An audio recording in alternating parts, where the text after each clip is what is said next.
And that is where healing lives. That's when we're talking about healing. We're not talking about enlightenment. We're not talking about personal growth. We're not talking about passions and purpose and cultivating. When we're talking about healing, it's in the 3-part method of functional spirituality. Healing is the first part. It specifically refers to addressing the personal conditioning that lives in our psychological self, as well as our physical self in the nervous system and inside the body. So the conditioning is what creates suffering.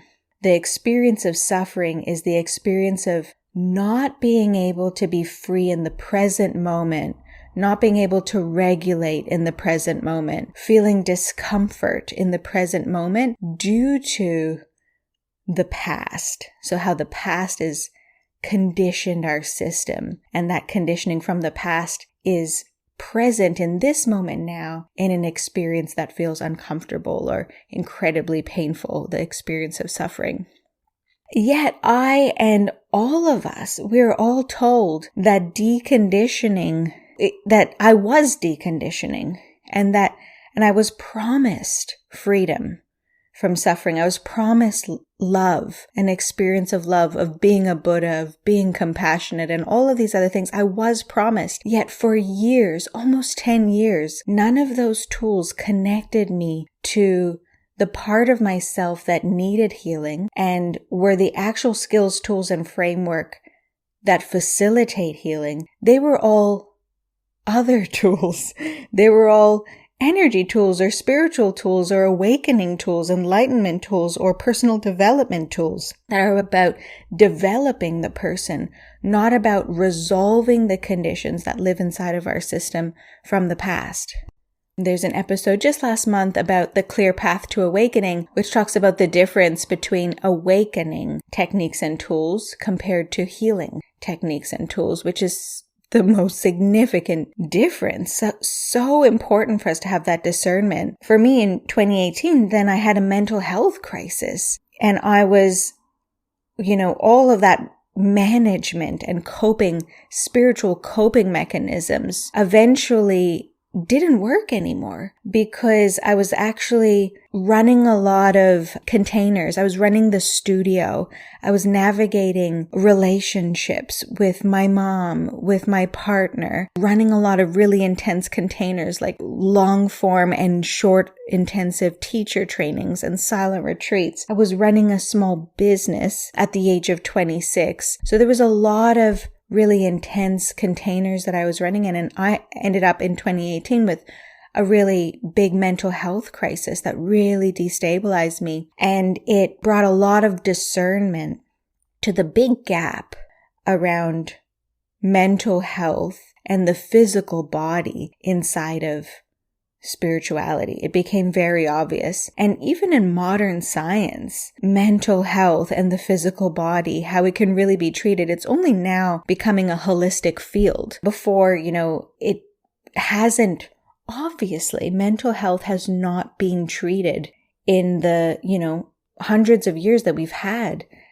modern psychological interventions. And before that, it was more like religious, spiritual, mental health interventions. Obviously, they haven't worked because we live in a very traumatized culture. That's a culture that proliferates mental health issues. So that means it's not getting better over time. It's not getting treated, but it's getting a little bit worse. It means the systems haven't been working. And now we're really lucky that modern science and modern psychology is becoming a holistic field. We've tipped over to really understand what is causing the suffering, what is causing the dysregulation, and, the different forms of complex stress and developmental trauma are now budding as fields and have a lot of promise for how it's going to change the way that mental health is being treated. And then how spirituality has tackled this has been super disjointed. Also, but this has been going on for millennia, the way that spirituality has spoken about and tried to address suffering or mental health issues and dysregulation and disconnection they've been speaking about it for thousands of years, and obviously it doesn't work. Just evidently because of how we see our world is now, and also from what we know historically, how spirituality has shown up historically is repulsive, in so many ways, and is not anything that we would want for our culture now. Yet we glorify the tradition somehow, and we want this kind of, there's just this the mystical East and the mystical ancient traditions that have secret jewels and magic enlightenment, and only we could connect to the lineage and the guru.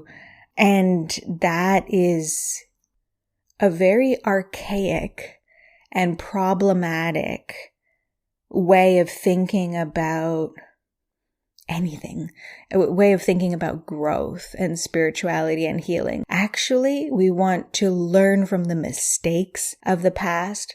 We want to see what benefits there were, beneficial practices and skills have been spoken about in the past, but we need a new approach. We need a new paradigm. We've been living in an age of trauma for millennia. We don't want to go backwards. We want to move forwards. Yes, meditation and beautiful mystic spirituality and ideas does exist in our history on this planet, but it's problematic in my eyes to blindly and entirely adopt any philosophies from systems from the past. It's problematic to blindly adopt anything at any time, but there's this idea that because it's from the past, it's automatically more pure, but that's absolutely not the case. It's actually just the roots of the dysfunction that we are experiencing now. And I mean, that's my continuous and forever rant. You can hear it on other episodes, like, there's no such thing as traditional yoga, and what is yoga, and, looking at how we glorify any yoga now that has claims that it's rooted deeper in the past, and how that's problematic. So what as I reflect over my healing journey, there was a time after 2018 when my healing journey went from, first the downward spiral of the behaviors. And as time went on, I was getting more disconnected from myself. Then it went into more of from a downward spiral to just like a management period, just horizontal line. And then after 2018, it went into an upward spiral where no matter how hard it felt, no matter how many challenges that I had, it felt incredible to know that every day I was getting more and more connected to myself, and I was resolving material in my system, even though I was at like rock bottom. So I was lower than where I was when I was managing or in a downward spiral. I felt lower, but it was so clear that I was on an upward spiral now, and that a momentum was building, and I wasn't going backwards, and I wasn't going nowhere.